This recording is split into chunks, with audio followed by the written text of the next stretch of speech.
Après la révolution iranienne en 1979, la constitution de l'Iran fonde ses institutions et ses activités principalement sur les principes de la loi coranique qui est rigide. Ces lois restreignent les libertés individuelles, notamment celles des femmes, et engendrent actuellement de nombreuses contestations. Cependant, la réponse gouvernementale à ces infractions se résume à une police morale répressive, coupable d'extraction, parfois mortelle, touchant toutes les catégories d'âge de la population. Il en résulte un chaos économique sans précédent. Mauvaise gestion et corruption règnent en maître. Le pays enregistre un fort taux d'inflation et de chômage, plaçant le pays en grande détresse et 40% de sa population sous le seuil de pauvreté.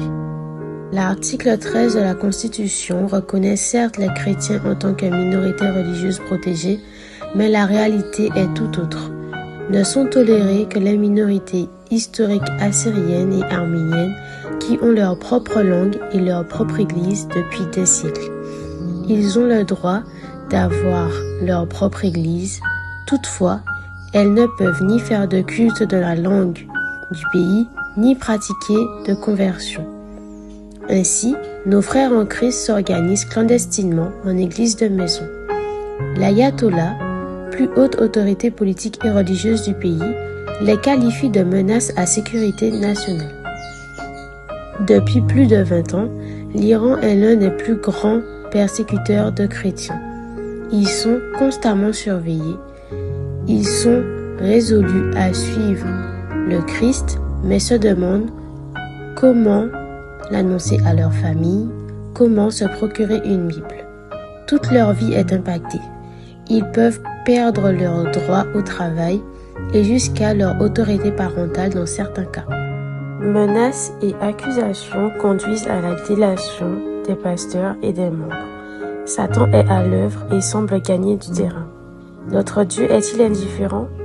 Non, notre Dieu n'est pas sourd aux cris de ses enfants, car ce n'est pas volontiers qu'il humilie et qu'il afflige les enfants des hommes. Lamentation 3, verset 33. L'esprit de prophétie nous dit que leurs afflictions ont contribué à répandre la connaissance de Dieu. Tous les efforts qu'ils ont faits dans le but de restreindre la liberté de conscience sont des moyens que Dieu se sert pour éveiller les esprits qui autrement sommeilleraient. Heureux serez-vous lorsqu'on vous outragera. Notre Seigneur, l'Éternel des armées, est au contrôle de toutes choses. Il est rempli de compassion pour son peuple. Et certainement, il affranchira de l'oppression et de la violence, car leur sang du prix à ses yeux. Psaume 72, verset 14. L'apôtre Paul, ayant été lui-même exposé à de multiples dangers, nous exhorte à prier pour tous les saints. Éphésiens 6, verset 18. Chers frères et sœurs, intercesseurs du Dieu très haut, plaidons auprès de celui qui renverse nos ennemis et écrase nos adversaires. Psaume 44, verset 5. Car nous n'avons pas à lutter contre la chair et le sang, mais contre les dominations, contre les autorités, contre les princes de ce monde des ténèbres, contre les esprits méchants dans les lieux célestes. Éphésiens 6, verset 18. Alors, avec assurance et foi, prions pour les chrétiens emprisonnés, afin que Dieu subvienne aux besoins de leur famille, que Dieu utilise ses enfants pour partager l'évangile qui ne cesse de croître en Iran, pour leur guérison et leur restauration, afin que les autorités assouplissent les mesures et donnent leur cœur à Jésus. Avec de la musique, un jeûne et toutes sortes de supplications, unissons-nous pour l'avancement du travail missionnaire, le bien-être et le courage des enfants de Dieu en Iran. À cette occasion, Musique Verse et 24/7 United Prayer offre un concert avec une chaîne de prière de 24 heures.